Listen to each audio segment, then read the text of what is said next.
Vivian made this, and it's about Julian.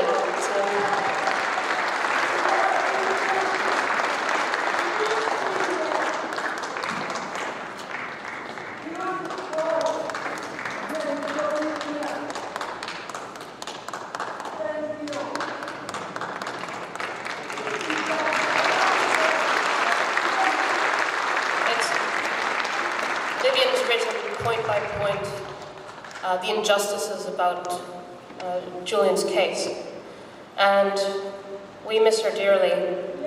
And Vivian was such a courageous person, and she was really a leader, and it got me thinking about how important each and impactful courageous people are. You know, whether they're someone high profile like Julian or Vivian Westwood, or just a regular person. They have the capacity to lead and to compel. And campaigning isn't just about going on a march every few months. It's a daily thing, you know. It's about telling everyone you know, finding the right occasion, but telling people about what you care about, why you care about it. Simple as that. It's not about slogans.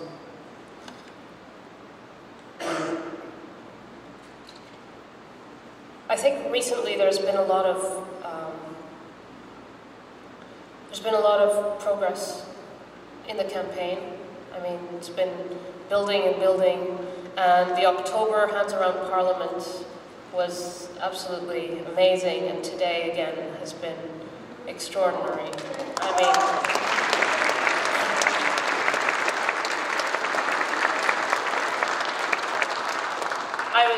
I was looking back, you know, we were behind the banner, and as far as the eye could see, there was this incredible carnival, and I was watching the people who were just, you know, going out about the town on a Saturday evening, and the response was so positive.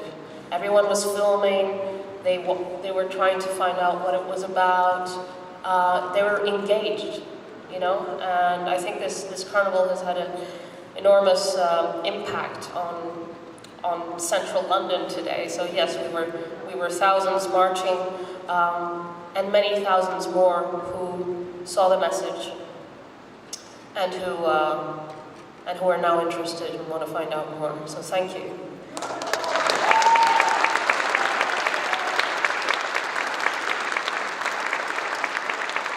And tell all your friends and colleagues and family about what success this was today,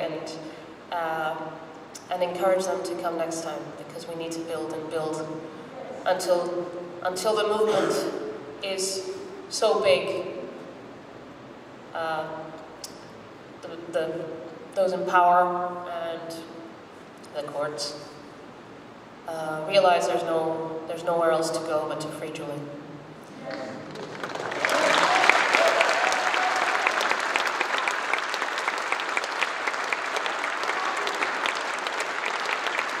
There's been some really wonderful events. The Belmarsh Tribunal that Jeremy Corbyn was talking about was a huge success.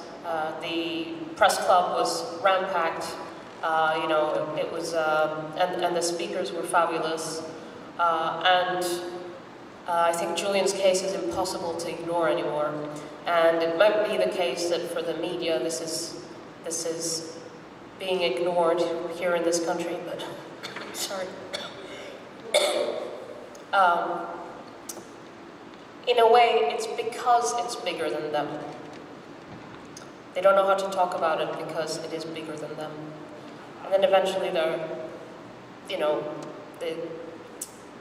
we have the joint statement by the five publications, which is a huge step forward. And I think there's a complete consensus within the media that Julian should not be extradited and that he should be freed. But the media should be speaking louder. But regardless, WikiLeaks 13 years ago started a revolution in the media. And it became bigger than The Guardian, bigger than the New York Times, bigger than Der Spiegel, right? And that's partly why Julian was attacked by those very publications in the beginning. Because WikiLeaks journalism had surpassed by a long shot what those publications had achieved and how they were doing things. And it started a revolution that we can see now. There's so much independent media. People get their news from many sources, not just one and not just the official one. And that's a healthy development. And that's in large part thanks to Julian. Julian also, through WikiLeaks, privileged the truth over commentary. Commentary is fine, as long as it's based on the truth. So there have been many very good events, the Belmarsh Tribunal, and I've been doing things like speaking to a very interesting organization that's small, but has a very good purpose, which is to demilitarize education, to stop arms companies from funding research at universities.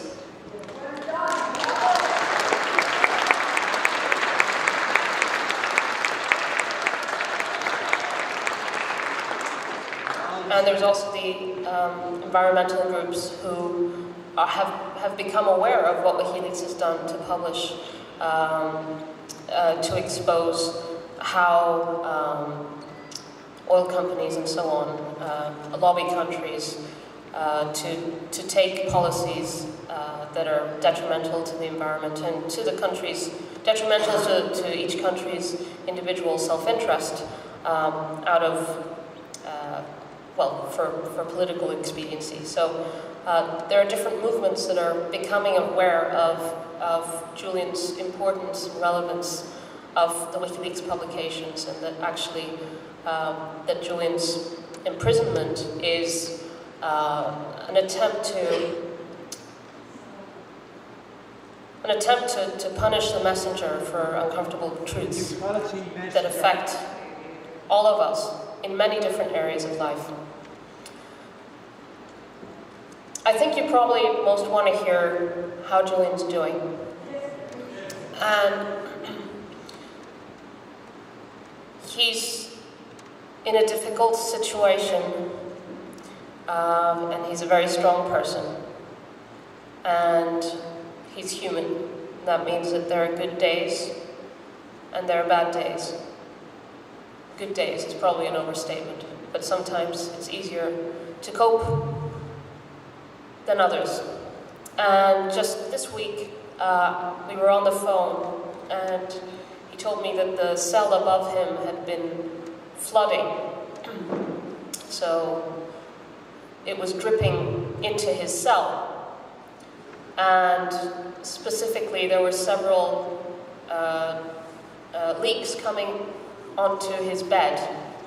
And I asked him, well, how are you going to sleep?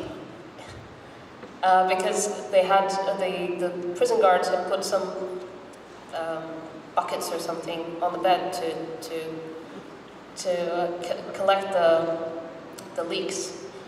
He had 3 buckets on the bed, and they weren't all in one corner, they were like in different parts of the bed. And I said, so how are you going to sleep? And he said, well, maybe if I contort my body and do like an L shape, then maybe I can sleep on the bed. And then the next day, he said the water had evaporated, but had formed some stalagmites. So this kind of cementy water had evaporated and then formed these like cement pyramids or something like that in these buckets. So that's Julian's day-to-day existence. That's what he has to deal with apart from fighting this enormous legal battle. And that's the reality of a place like Belmarsh. He shouldn't be there. And I think part of the reason why the movement to free him has so much force behind it is because it goes to very basic instincts. Because we're human beings, because we can reason, we can distinguish justice from injustice. And what Julian's going through, what's being done to Julian, is such an enormous injustice that whoever is denying it because they are part of the problem. They are part of the ones who have, for some reason, in some way, are taking part in his torture.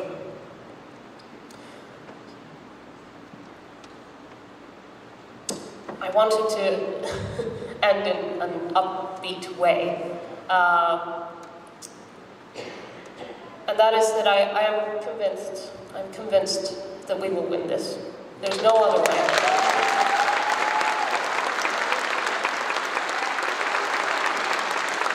Politicians, those in charge, they know this is a political case. They know that the courts know this is a political case. It's a bit embarrassing for them, right? It's embarrassing because it is a political case.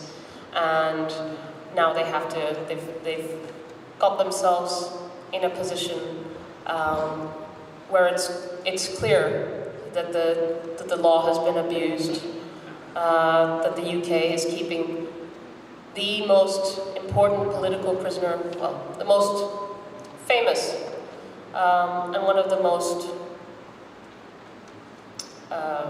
significant cases of